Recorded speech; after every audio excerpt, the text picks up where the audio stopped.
जय गुरुदेव, जय महाकाली। आप सभी साधकों का जय महाकाली साधक परिवार में स्वागत है। माँ महाकाली के विभिन्न मंत्रों की साधनाएं होती है।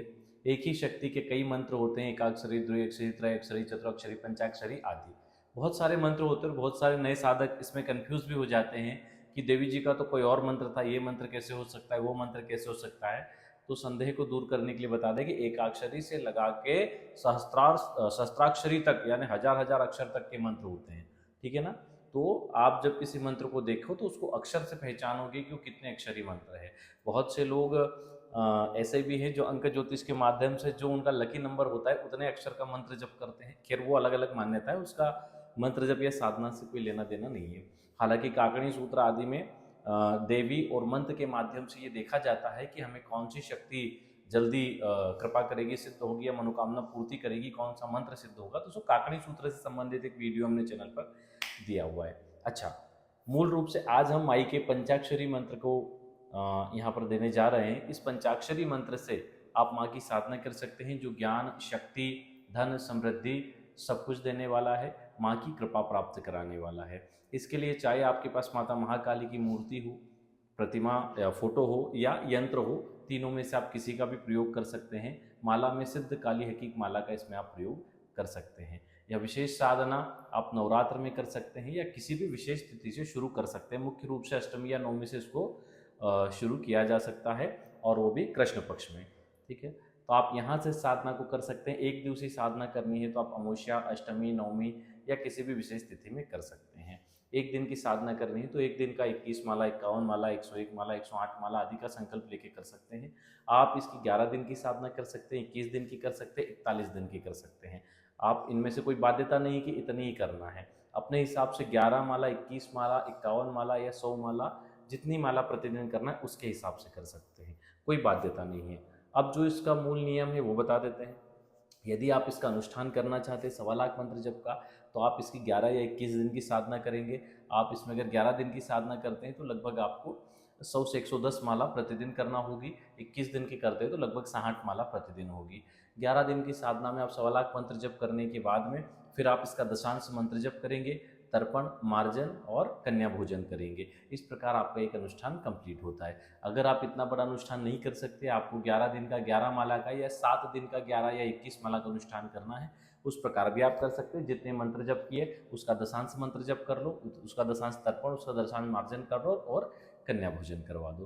तो इस प्रकार भी आपका अनुष्ठान कंप्लीट हो जाता है। बहुत से लोग कन्या भोजन शहरों में रहते, वो संभव नहीं हो पाता, तो आप कन्याओं के निमित्त जहाँ पर भी दान दक्षिणा हो, छात्रावास या जो अनाथ आश्रम हो या जहाँ भी ज़रूरतमंद बच्चे हों, वहाँ पर आप दान भी सीधा सामान कर सकते हैं। भोजन आदि का सामान दान भी कर सकते हैं, या बहुत सारे आश्रम हैं जहाँ पर कन्या भोजन सतत चलता रहता है, वहाँ पर दान दक्षिणा भी आप उस निमित्त दे सकते हैं। तो जहाँ तक है कि सबको क्लियर हो गया होगा कि क्या क्या समस्याएं आएगी और उनका क्या क्या हम निवारण कर सकते हैं। तो इस प्रकार आप कर सकते हैं। साधना में आपको ब्रह्मचर्य का पालन, जमीन पर शयन, एक समय भोजन, इन नियमों का पालन करना है। पूरे साधना काल में क्रोध नहीं करेंगे, झूठ नहीं बोलेंगे, किसी भी प्रकार कोई गलत व्यसन नहीं करेंगे। अभी देखो बहुत सारे लोग जो साधनाएं करते हैं ना, उनकी एक बड़ी समस्या है, या तो धूम्रपान करते हैं, ठीक है, दूसरा या तो तंबाकू आदि का सेवन करते हैं। तो जो लोग आर्थिक संपन्न होने के लिए लक्ष्मी साधना या अन्य साधनाएं करते हैं, माई की कोई भी स्वरूप की साधना करते हैं, वो लोग तंबाकू का सेवन करते हैं, उन लोगों को साधना कोई खास लाभ हो नहीं पाता। क्यों नहीं हो पाता?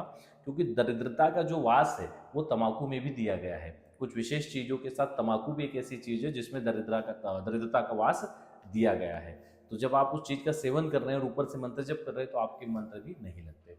ठीक है, अब जब आप साधना काल में रहें तो किन चीज, वैसे तो जो अभी बताने वाले हैं उसका हमेशा ध्यान रखना चाहिए, संभव नहीं हो तो कम से कम साधना काल में तो रखना चाहिए। साधना काल में यदि आप लघु शंका जाते हैं तो आपको 4 बार कुल्ला करना चाहिए। ठीक है, दीर्घ शंका जाते हैं तो आपको नहाना चाहिए, 8 बार कुल्ला करना चाहिए, और भोजन करने के बाद 16 बार कुल्ला करना चाहिए। ये चीज़ों का ध्यान रखें। ठीक है, ये सब नियम है, इन नियमों का ध्यान रख के अगर आप साधना करेंगे तो सफलता मिलने के चांस हैं। हालांकि साधना में इतनी आसानी से सफलताएं नहीं मिलती, मनोकामनाएं पूर्ति हो जाती है, आर्थिक समृद्धि हो जाती है, जो संकट है उनके निवारण हो जाते हैं, लेकिन यदि प्रत्यक्षीकरण जैसी चीज़ें हैं तो वो एक लंबा विषय है, करते रहना पड़ता है उसमें। चलिए मूल साधना के विधान पर आ जाएं। उससे पहले जब आप साधना के क्षेत्र में अगर आप नए हैं तो आपको सबसे पहले, या फिर आप पुराने भी बहुत समय से मेहनत कर रहे हैं, तो आपको 2-3 चीज़ों का ध्यान रखना चाहिए। अगर आपकी कुंडली में दोष है, आपके घर में दोष है या तंत्र बाधा है, तो आपको ये चीज़ें साधना में सफल नहीं होने देगी। सबसे पहले आपको क्या करना है, अपनी जन्म कुंडली का विश्लेषण करवाना है, उसमें क्या दोष है उनको समझे, उसके निमित्त उपाय शुरू करें, उनका निवारण करें, पितृदोष आदि हो तो उसकी शांति करें, या कुंडली में जो भी दोष आ रहा है उनकी साधना शांति करें और उनके संबंधित उपाय शुरू करें, तो ग्रह भी आपकी मदद करेंगे साधना में सफल कराने के लिए। दूसरा, घर में कोई वास्तु दोष है तो उसको ठीक करें, नहीं तो आपकी सारी ऊर्जा वेस्ट चली जाएगी। तीसरा, कोई तंत्र दोष है तो उसका निवारण करें, उसके निवारण के बहुत सारे प्रयोग चैनल पर हमने दे दिए हैं। ठीक है, इन 3 चीज़ों को करके ही साधना में आगे बढ़े तो बहुत अच्छा है। साधना रात्रिकालीन रहेगी, 9 या 10 बजे या 11 बजे या 12 बजे, इनमें से किसी भी समय में आप साधना को शुरू कर सकते हैं। जब भी शुरू करें चौगड़िया जरूर देख लें, शुभ चौगड़िया में ही करें, शुभ लाभ अमृत आदि में ही करें, कोई अशुभ चौगड़िया में नहीं करना है। सर्वप्रथम अपना पवित्रीकरण और आचमन कर लें। ठीक है, पवित्रीकरण और आचमन करने के बाद में आप पूर्व या पश्चिम मुखी बैठ जाएंगे। इस साधना में, जो महाकाली साधना, इसमें आप काले वस्त्र का प्रयोग करेंगे, नहीं है तो पीले वस्त्र का प्रयोग कर सकते हैं। इसके साथ में पवित्रीकरण आचमन के पश्चात आप अपने सामने जिस प्रकार के वस्त्र आदि, आसन आदि, उसी प्रकार के लकड़ी के बाजू पर कपड़ा बिछाएंगे, उसके ऊपर माँ की फोटो, प्रतिमा या यंत्र स्थापित करेंगे।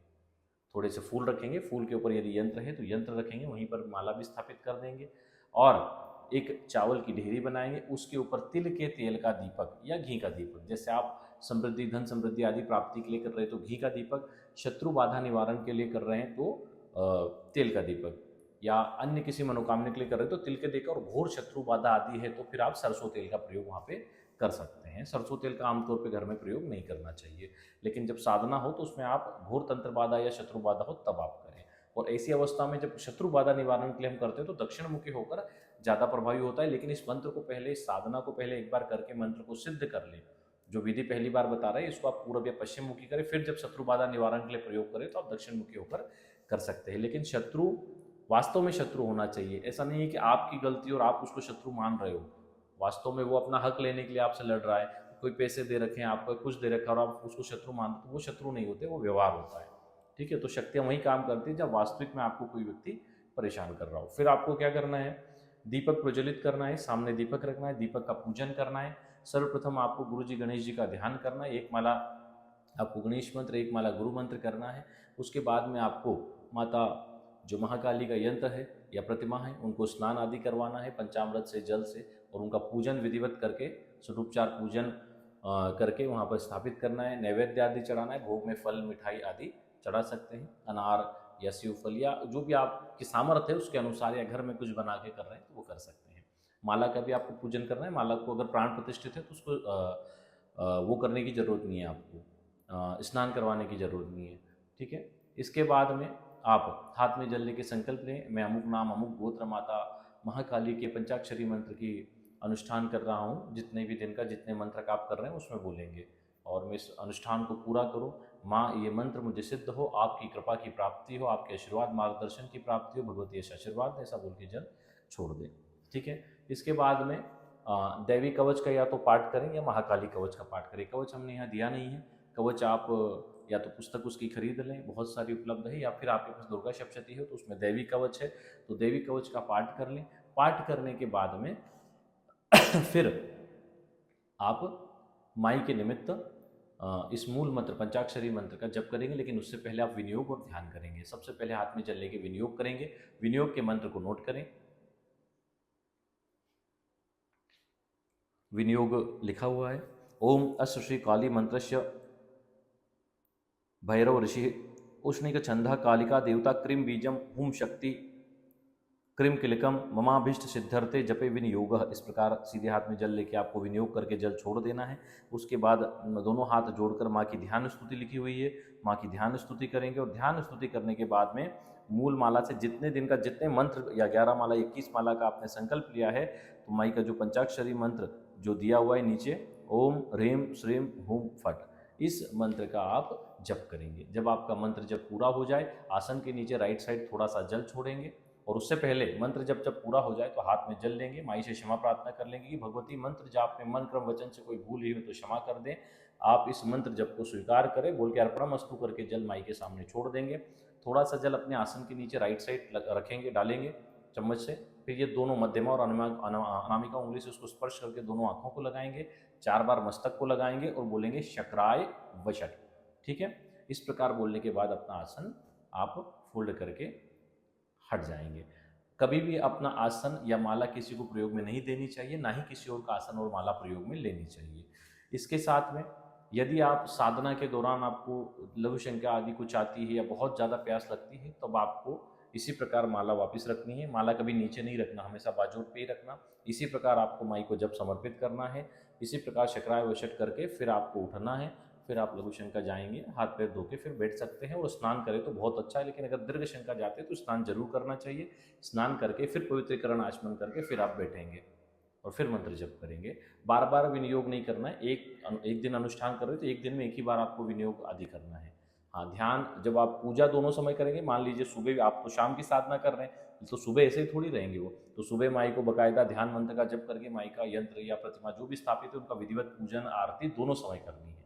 ठीक है, यदि आप विशेष कोई अनुष्ठान कर रहे हैं तो फिर एकांतिक रूम होना जरूरी है। अगर विशेष मनोकामना पूर्ति के लिए नहीं है, लेकिन आपने एक सर्वजन कल्याण या सपरिवार कल्याण निमित्त कोई संकल्प लिया है और आपके पास रूम की व्यवस्था नहीं है, तब आप अपने पूजा घर में भी ये पूजन कर सकते हैं। ये बोल सकते हैं कि जब तक पूजा चले भाई कोई अंदर ना आए।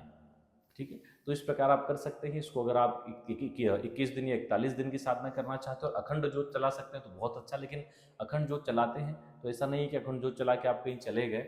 घर में एक व्यक्ति परमानेंट होना चाहिए। ऐसा नहीं हो कि जोत बीच में बंद हो जाए। अगर आप 2-4 घंटे के लिए कहीं जा भी रहे हैं तो जोत कंटिन्यू चलते रहना चाहिए। अखंड जोत नहीं चला सकते तो जितनी देर आपका साधना चलेगी उतनी देर आपका दीपक चलना चाहिए। उसके बाद जब वो बंद हो जाए उसके बाद पुनः उसको धोकर दूसरे दिन आप इस्तेमाल कर सकते हैं। चलिए, आज के लिए इतना ही। जय गुरुदेव, जय महाकाली।